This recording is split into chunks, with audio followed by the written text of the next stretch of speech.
മുഹമ്മദ് ഹുസൈനെ പുറത്താക്കി. യൂത്ത് കോൺഗ്രസ് എറണാകുളം ജില്ലാ കമ്മിറ്റിയുടേതാണ് നടപടി. വിവരങ്ങളുമായി അമൽനാഥ് പാടിച്ചാൽ കൂടി ചേരുന്നുണ്ട്. അമൽനാഥ്, സംഘടനയിൽ നിന്നും ഇപ്പോൾ പുറത്താക്കിയിരിക്കുന്ന ഒരു വിവരമാണ് ഇപ്പോൾ വരുന്നത്. യൂത്ത് കോൺഗ്രസ് എറണാകുളം ജില്ലാ കമ്മിറ്റിയുടേതാണ് പുതിയ നടപടി എന്ന് പറയുന്നത്. തോന്നുന്നു പ്രാഥമിക അംഗത്തിൽ നിന്ന് ഉൾപ്പെടെ ഇപ്പോൾ പുറത്താക്കിയിരിക്കുന്നതായിരിക്കും കിട്ടുന്ന വിവരം. എന്തൊക്കെയാണ് മറ്റ് വിശദാംശങ്ങൾ?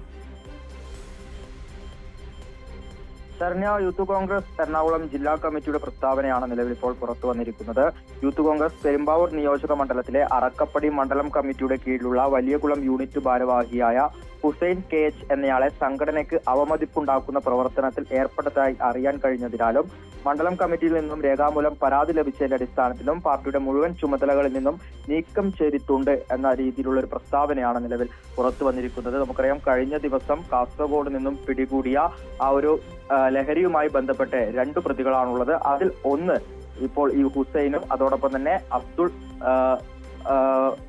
സലാം എന്ന് പറയുന്ന ആളുമാണ്. ഇവർ 2 പേർക്കും യൂത്ത് കോൺഗ്രസുമായി യാതൊരു തരത്തിലുള്ള ബന്ധമില്ല എന്നൊക്കെയായിരുന്നു ആദ്യഘട്ടങ്ങളിൽ നേതാക്കളൊക്കെ തന്നെയും സൂചിപ്പിച്ചത്. എന്നാൽ നിലവിൽ ഇപ്പോൾ ഈ ഒരു യൂത്ത് കോൺഗ്രസിന്റെ ഒരു പ്രസ്താവന പുറത്തു വന്നതോടുകൂടി ഇവർക്ക് കൃത്യമായ ചുമതലകൾ അടക്കം ഉണ്ടായിരുന്നു എന്നത് വളരെ വ്യക്തമായ ഒരു സാഹചര്യമാണ് ഉള്ളത്. അതോടൊപ്പം തന്നെ മുഖ്യമന്ത്രിയുമായും ഇവർക്ക് കൃത്യമായ ബന്ധമുണ്ട് എന്ന് തെളിയിക്കുന്ന രീതിയിൽ അല്ലെങ്കിൽ തെളിയിക്കപ്പെട്ട രീതിയിലുള്ള ചിത്രങ്ങൾ കഴിഞ്ഞ ദിവസം പുറത്തു വരികയും ചെയ്തിട്ടുണ്ടായിരുന്നു. ഈ 2 പ്രതികളുമായി മുഖ്യമന്ത്രിക്ക് കൃത്യമായ ബന്ധമുണ്ടായിട്ടുണ്ട്. അതായത് മുഖ്യമന്ത്രിയുടെ വീട്ടിലേക്ക് ഈ 2 പ്രതികൾ സന്ദർശനം നടത്തിയതായിട്ടുള്ള തെളിവുകൾ ലഭിച്ചിട്ടുണ്ട്. അതോടൊപ്പം തന്നെ ഈ 2 പ്രതികളുടെ വീടുകളിലേക്ക് മുഖ്യമന്ത്രി എത്തിയതായിട്ടുള്ള ദൃശ്യങ്ങൾ, അത്തരം ചിത്രങ്ങൾ അടക്കം പുറത്തു വന്ന സാഹചര്യമുണ്ട്. അതോടൊപ്പം ഈ ഹുസൈൻ ഈ VD സതീശൻ എന്ന ഗ്രൂപ്പിന്റെ അഡ്മിനാണ്. അതോടൊപ്പം തന്നെ മുഖ്യമന്ത്രിയുടെ സോഷ്യൽ മീഡിയ കോർഡിനേറ്റർ കൂടിയാണ്. ഇത്തരത്തിൽ കൃത്യമായ ബന്ധം ഉണ്ട് എന്നത് തെളിവ് അടിസ്ഥാനത്തിൽ തെളിയിക്കപ്പെട്ട ഒരു സാഹചര്യമാണ് നിലവിലുള്ളത്.